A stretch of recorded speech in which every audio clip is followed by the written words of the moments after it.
Kalau kita dengan gampang menyalahkan angin, hujan, dan sebagainya, ya mungkin tidak perlu ada pemerintahan kalau begitu. Ya. Tenang saja Pak Prabowo, kita jelasin. Ya, inilah bedanya yang berbicara pakai data, yang berbicara pakai fiksi. Okay? Ini pakai data. Angin itu bergerak dari sana sini. Ketika polutan yang muncul dari pembangkit listrik, tenaga uap, mengalir ke Jakarta, maka Jakarta punya indikator, karena itu Jakarta mengatakan ada polusi udara. Pembangkit listrik tenaga uap yang batu bara itu, emang di Jakarta ada PLTU? Enggak pas banget di Jakarta sih. Menurut Direktur Eksekutif Walhi Jakarta, Suci Fitria Tanjung, PLTU ini ada di radius 100 km dari Jakarta.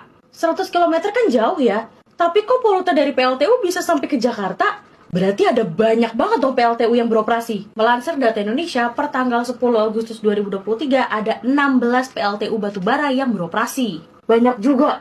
Riset yang disusun sama CREA menyebutkan bahwa polusi udara di Jakarta disumbang oleh aktivitas PLTU di Banten dan Jawa Barat. Angin membawa pencemaran dari PLTU di daerah itu ke Jakarta. Terdapat kurang lebih 136 fasilitas industri, termasuk PLTU yang berada dalam radius 100 km dari Jakarta. Lebih dari 50% persebarannya berada di Jawa Barat dan Banten. Jadi sejak 2014, Mbak, memang kecenderungan pemerintahan saat ini, pemerintahan Presiden Jokowi banyak sekali menambah PLTU. Dengan waktu itu janji kampanyenya di 2014, megaproyek 35 gigawatt. Masalahnya, wilayah padat industri ini berada di lokasi yang sama dengan titik konsentrasi material pencemar udara di Jawa. Materi-materi itu lalu teroksidasi di atmosfer serta membentuk PM2,5 dalam jumlah besar yang bisa terbawa angin ke titik sekitarnya sejauh lebih dari 100 km. Oke, PLTU-nya ada di mana aja? Ini PLTU Jawa 7. Ini PLTU Indramayu,